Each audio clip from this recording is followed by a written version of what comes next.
Let's talk about jobs. For starters, what is a job?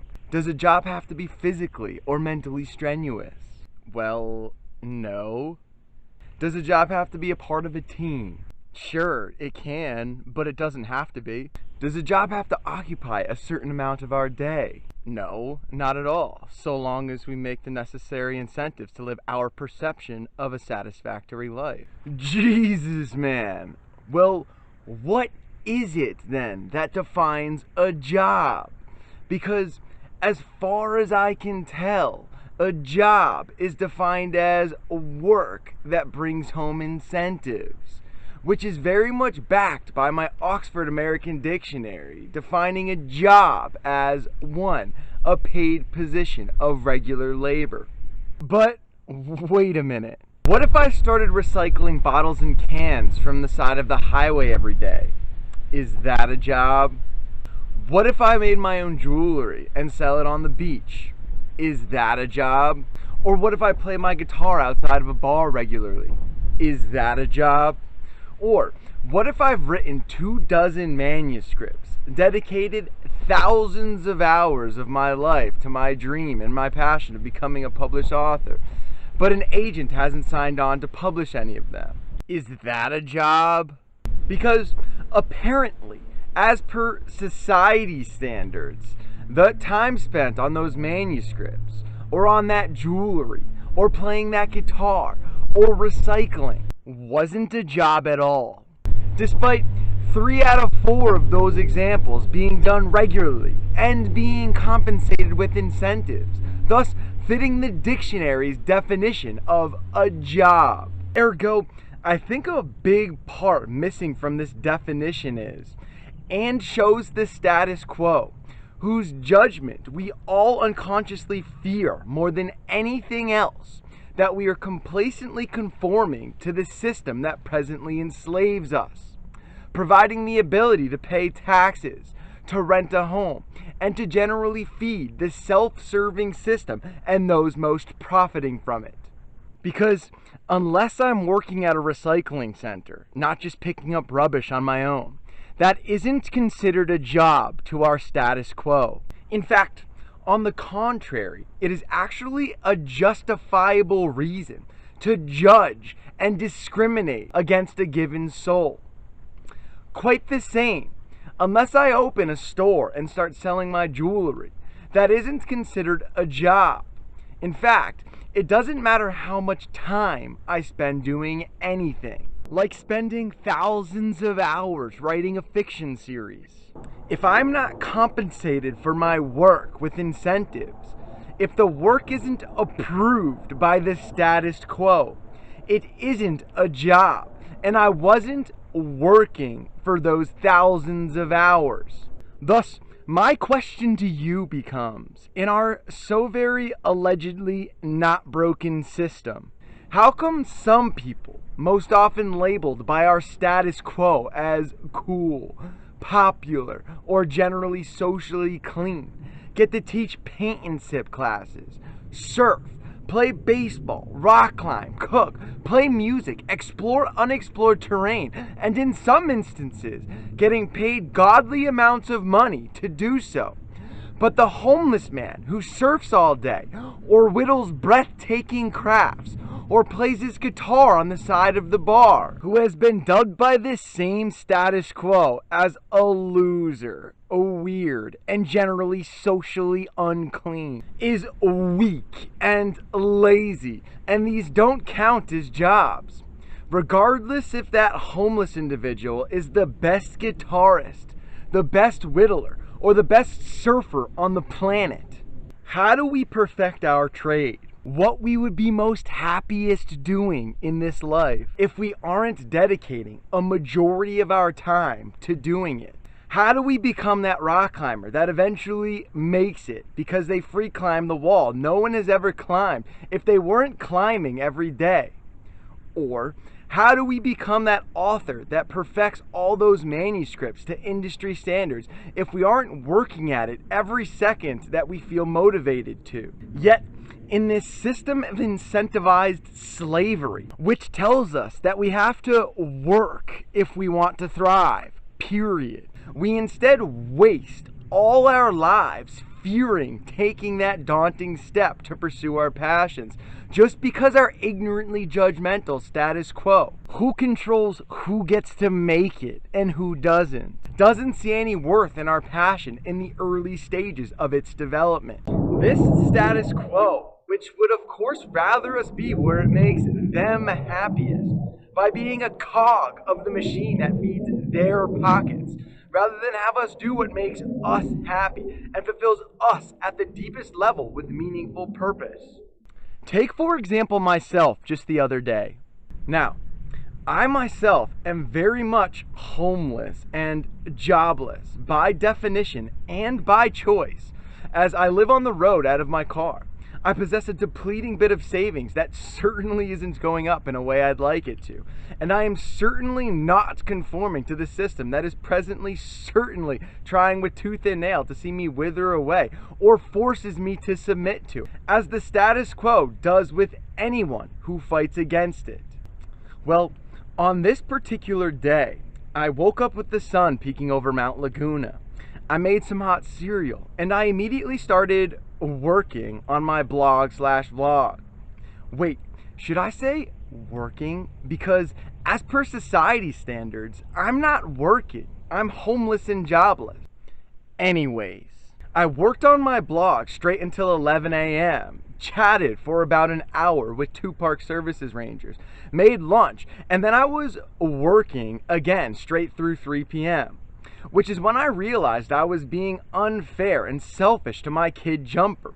So I decided I wouldn't skip our daily, give or take, 2-hour hike simply because I was on a roll with my not work, and did that instead. Well, when we finished, I made dinner, then was again immediately at work. My goal being to finish before sunset so I could drive the 3 miles to where I get sufficient service to do the final touches to my blog, which have to be done online, and still have time to let the video upload to various social media platforms. But wait, here I am, lying in my tent with my laptop beside me, 3 rechargeable batteries, my phone still in my hand, and my not work for the day still unfinished. It is 8:30 p.m. and besides breaking for a total of, let's say, 3 hours, I've now not been working for just about 11 hours. What gives? You see, the way I see it, just because I haven't gotten lucky enough to get noticed yet by someone who can shine a light onto the merit of my content, why is my hard not work any different from the athlete that trains all day for their given sport? Or better yet, why is my hard not work any different from the woman who gets paid to blog and vlog weekly? Because they're earning incentives and I'm not? Because they're better, more triumphant than I am? Because they've conformed to the game of triumph and embody all they're told they're supposed to embody? All that makes this world hollow, selfish, egocentric, and duplicitous by the status quo like good subservient cogs? Thus, why does someone else deserve to be able to follow their passions as a job and others can't?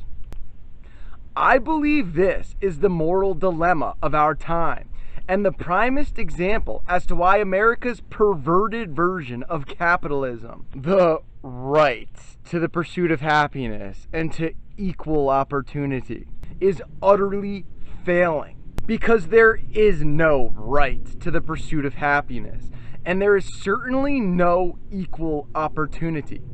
As we as parents selfishly hoard social connections and assets for ourselves solely to cement our own self-indulgent triumph, rather than sharing them selflessly so everyone can reach their goals and dreams. As we selfishly use others to build our thrones of social dominance. As we childishly deflect and deny any and everything we embody. Our lives' pains, our disappointments and dissatisfactions that could be used against us to degrade said social dominance. Voila!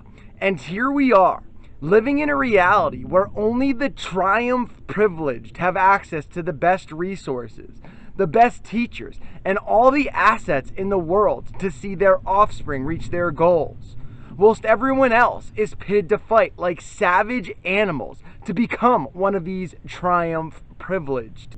You know what I find most ironic on another note? That jobs, unemployment is a hot topic for our presidents and politicians as they pump out 100,000 jobs, wave their hand and say, look, I'm such a great politician. We've told you that you need a job, so I've given you jobs. What the hey? Whilst the epidemic that is plaguing our society is staring them right in the face, and they haven't the slightest care to acknowledge it. The fact that millions and millions of people don't want to work those jobs because they don't want to be a part of our tainted society, or they generally don't care to work jobs that are meaningless to their souls. And in turn, they are living in slums or on the streets, forced to join gangs to find a sense of safety and acceptance in life. They don't have the ability to be properly educated, even if they wanted it, which they tend not to. And they are suffering both physical and mental diseases, such as PTSD, addictions, anxieties, and depressions. And what this reveals to at least one man is these presidents and politicians don't truly give the slightest damn about anyone but their own levels of triumph, via checking all the boxes to make sure their facade of caring for people is just over the satisfactory bare minimum line, as they forge their legacy based entirely in lies and deception rather than attacking the true epidemic stated above. The fact that our system is so unjust, is so broken, that some can lavishly live like gods, whilst everyone else rots and withers. Something tells me here that the homeless person who chooses not to waste their entire life away slaving as an incentivized slave to a job they may perhaps justify as meaningful to their lives' passions, but in reality is meaningless to the yearnings of their heart, has got it figured out way better than most the rest of us. Because the rest of us, we are being played like fiddles, and the worst among us, most controlling the status quo, and with the most proficient knowledge of all I'm trying to relay to you, know it. Because this system we've built, based entirely in selfish competition, is nothing less than corrupt and self-serving as to allow those who are most willing to apply maximal effort to this clandestine, unrighteous, and immoral war for triumph to thrive, whilst furthermore making this selfish system work solely for themselves. Whilst once it works for themselves, they selfishly pat themselves on the back because they've made it and stop trying to help the system help others make it too. Which is why the system is failing. Because any system based in selfish competition, based in survival of the fittest, and the belief that we are all separate, standalone entities, is a failing system, polluted with caste, war, deception, corruption, and thus crime, mass terror, suicide, poverty, homelessness, addiction, and slums. This is what we must change moving forward. Because only when we understand that all sentient life is in fact one team within one universe that forms the entirety of one divine consciousness will we forge the utopia we were always fated to forge. No one should be working a job just to work a job. In fact, no one should be doing anything in this life that isn't in pursuit of their passions and doesn't fill them with purpose at the deepest level. And within a system that isn't a failing system, that system would offer a plethora of avenues for every soul to have access to all they need to see their consciousness thrive, all of which we can provide. The personal confidence, the social or financial resources, The comfort to know that one can learn at their own pace and they don't have to meet certain societal standards that generally bar non-traditional learners from pursuing a given avenue. But the fact of the matter remains, until we lift the veil from our eyes and witness for ourselves our present state of incentivized slave, until we make this massive shift in consciousness, war will continue to ravage our planet. Ego, duplicity, pettiness, selfishness, and superficiality will continue to be a clandestine statement of our status quo.